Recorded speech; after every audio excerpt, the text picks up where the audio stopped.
Hi everyone and welcome back to my channel. Today I wanted to take you on a repotting journey with me for my Rhynchostylis Giganteas. So with these, I grow them in semi-hydro at the moment with LECA, and they've started climbing out of their pots a little bit. So I thought it was time for a repot, and it would also be a good opportunity for me to show you how I make my DIY self-watering pots.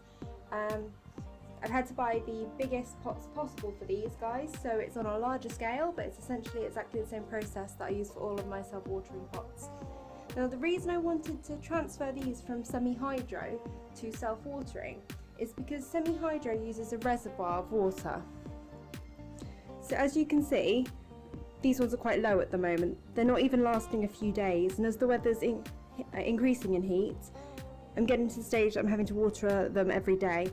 This reservoir is obviously filled with the LECA pebbles, so the actual volume of water that can fill this reservoir is very little compared to what this would be if it was an empty reservoir. So self-watering pots provide a deeper reservoir which is just water without the LECA in, and then use a wick to wick the water up into the LECA mix. Therefore you've got a larger volume of water in the reservoir and they last a lot longer. So I'm going to transfer these into self-watering pots with LECA instead of semi-hydro. They're doing really well in the LECA though, with the kind of constantly moist but airy environment, so I'm going to keep them in that setting. Just a brief introduction to these. I did mention these in my video the other day. The one at the back, I'll take you in order, so I'm going to handle each one individually. First one I bought, and I got this a couple of years ago from a French nursery because I really wanted a Rhynchostylis Gigantea. I'd seen the flowers and I'd heard they were fragrant, and I was really wanting one. So I ordered this one, and when I got it, it looked worse than this. The leaves, as you can see even now, they're limp, they've got wrinkles, it's dehydrated. It was just really unhappy. It had no roots when I got it. As you can see now, it's actually finally started to produce some roots, and it's branching off old roots. It's got new roots there, it's got two there. It's got a new root starting just in there at the base. And it's also got new roots there. It's constantly producing happy sap. I don't know if it's had previous insect damage, that means it's got kind of open pores in the leaf wall. You can see this is just a happy sap machine. I've checked, it's definitely not got any pests or anything like that. It's just producing a lot of happy sap at the moment, which I guess means it's finally getting hydrated. Now when I got it, it had this leaf. It started this leaf in my care quite recently, which it's finished, and you can see from the growth that it's been set back, and it's now started another leaf just in the centre there. So I'm hopeful it's finally on the road to recovery, and it actually seems to be doing really well in the semi-hydro system. I transferred this kind of as a last resort because it was doing so badly, but it seems to have picked up. I'm going to leave this in this pot. As you can see, this is going to be fine for it for quite a long time. This is when I was still trying to figure out how to DIY semi-hydro setups when I first started. So I drilled some holes in a glass vase, and I think that'll last it for a long time until I have to smash the vase open to get it out for a repot. So that one we're not going to repot today. The two that we're going to repot today are this one, which is the Rhynchostylis Gigantea variety spots, and this guy. And this guy is the variety, or the red variety.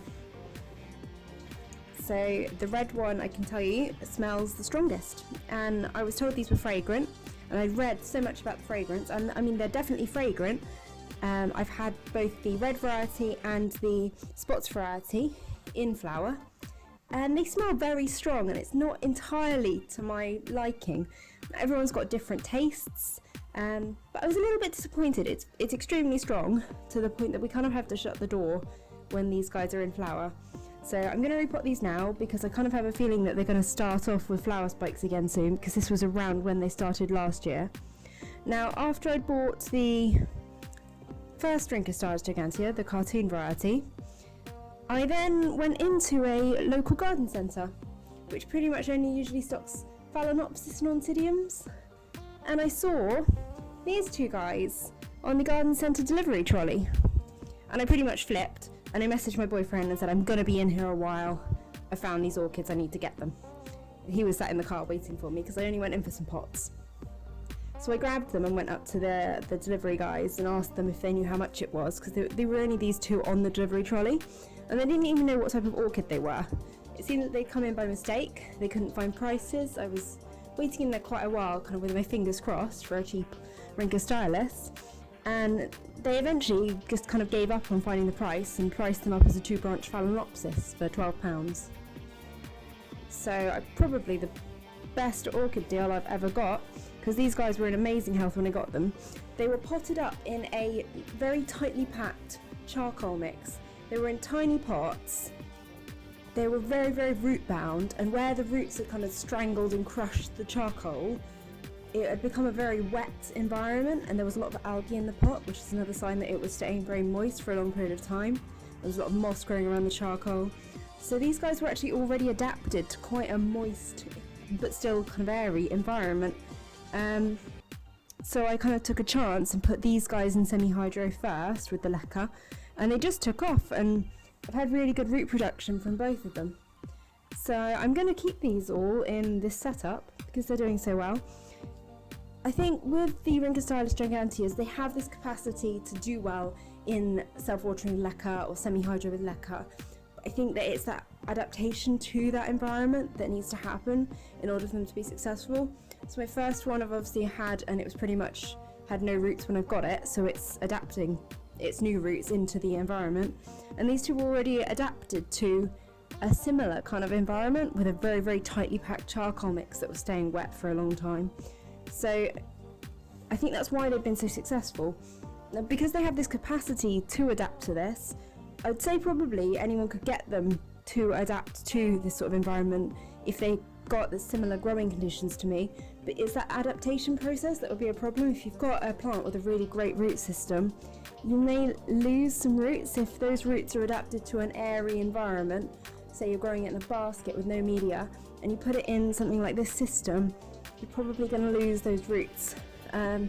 Sometimes it's just not worth setting the plant back. So most of my Vandas I haven't tried in this sort of setup. Some of the seedlings I have, and they do okay, but I'm going to kind of do a few experiments with it and see if I can adapt some, but I just don't think it's worth, in the long run, setting your orchid back if it's already got a good root system. But if you've got a similar environment to mine, and it's worth trying. If you've got an orchid that's not got many roots, so it's not going to be that set back anyway, it's going to need to produce a new root system. Why not have it produce a new root system in a system where you're kind of never going to need to change the media? Definitely makes life a lot easier with self-watering. And they seem to grow really well as well, really fast. So a lot of people say that Rhynchostylis Giganteas are very slow growers, but I've found the opposite. This year I've already had 2 new leaves from both of these, and actually 2 new leaves from that, but one's a really stored leaf and one's only just starting. So for me, these are growing very fast actually now. Obviously it's coming into growing season, and it's been very hot the last couple of weeks, so this is a perfect environment for them really at the moment to grow in. So I'm going to get started with the repot. I'll show you how I do my self-watering DIY pots. So for these guys, I've actually had to go out and buy the biggest pot possible. These are by LO, and then the pot's inside the 21cm pot by Orchid Focus. So in order to repot these, I've had to buy massive ones. These aren't the usual pots that I'd use, but they're the only ones I could find that would do the job really. So let me clear the table and let's get started. Okay, so we're going to start off with the spots variety in the round pot. So what you want to do, you can see the kind of size of the reservoir that I've got in there. It's probably up to sort of there, so this is going to stay full for a lot longer than these are currently staying full. And I've got some cotton wick that I use. I buy this off Amazon quite cheaply. Because this is a large pot, I'm going to use 2 wicks in here. So I've threaded the wicks through the bottom of the pot like that. And then what we'll want to do is pull that up, and so that we've got it going sort of more upwards into the pot, so that the wick is going further up, because I just find that increases the efficiency of the self-watering system. I've put 2 wicks in because this is such a huge pot and I just don't trust 1 wick alone to evenly wick water from the reservoir into the pot. Okay, so we filled the LECA in the pot and the wicks are showing through there, so they're going to wick water nicely, so I'm happy that they're at kind of the correct level.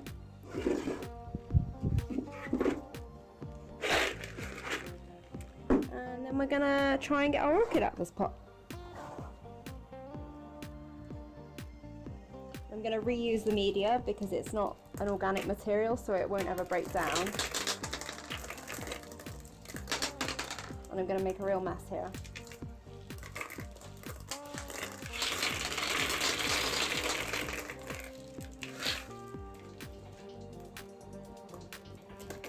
And we've got a pretty good root system. I'm quite happy with that. This one looks like it hasn't made it, so I've got some scissors that I've pre-sterilised. Having said that, you've got a growing root tip just there, where the one branch of the root has died, but then one branch has remained alive and is growing a new root tip. Okay, so I've removed all the old roots that hadn't made it, and I'm pretty happy with the root system that we've got left on this guy. It's producing a lot of new roots. Seems to be doing really well. There's lots and lots of growing root tips. So yeah, it seems like this is a pretty successful way to grow them, at least for me. I'm just gonna fill around it. Okay, so we've repotted our first Rhynchostylis Gigantea. I'm really happy with that. I think it'll do great in a slightly bigger pot because the roots are starting to climb out of the top of the other pot. I might have planted it a little bit low, so I'm just gonna pull that up slightly just to make sure those bottom leaves aren't covered. It had a much better root system than I was expecting, so I'm really happy that it's doing well in this setup because it definitely works for me. So if it works for the orchid, that's the main thing. But it's a bonus when you only need to water once a week, not once a day. Right, so I'm just gonna get the other Rhynchostylis Gigantea, the red variety, out now and see how that one's doing. So self-watering wicks are in.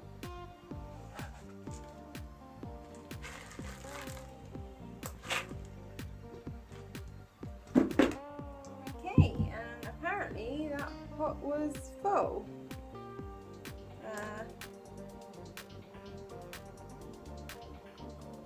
Yeah. Loads of branching root tips, which is good.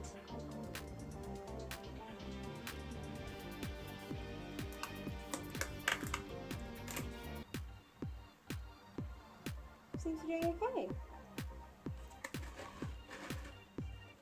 Okay, so that's all done.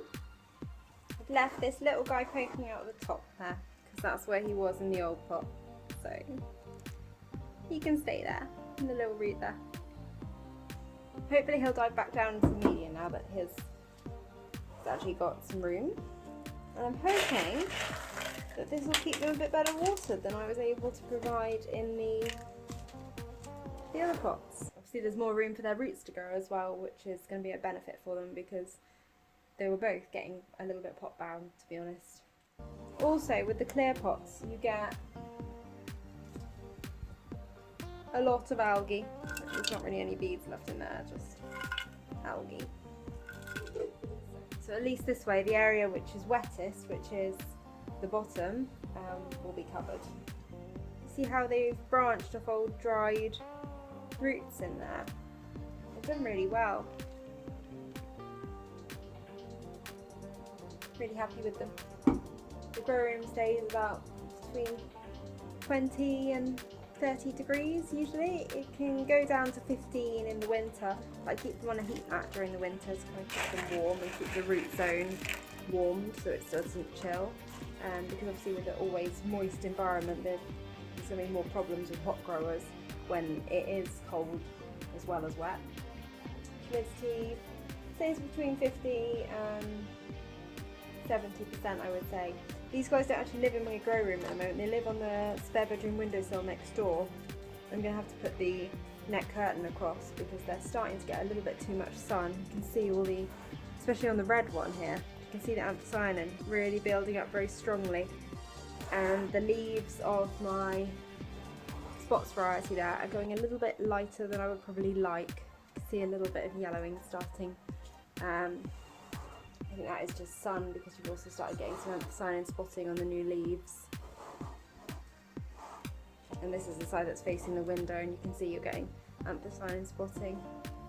I think it's a bit brighter than they would like. They're not highlight orchids, even though they're bandaceous in the Vanda family. They are actually relatively low light. I know some people grow them in the same sort of light that you can grow Phalaenopsis in, and the leaves look better, but I think you get much reduced flowering. So if you grow them in higher light, then obviously you're going to get a better flowering display, but a lot of leaf spotting because they're not highlight orchids. So I think a medium kind of light range, probably talking higher than Phalaenopsis and lower than Vanda, so it's probably somewhere in the middle sort of light range would be perfect for these guys. I will keep you updated on the progress. If you've got any questions, please just leave a comment down below and I'll do my best to answer them. Thanks so much for watching. Bye!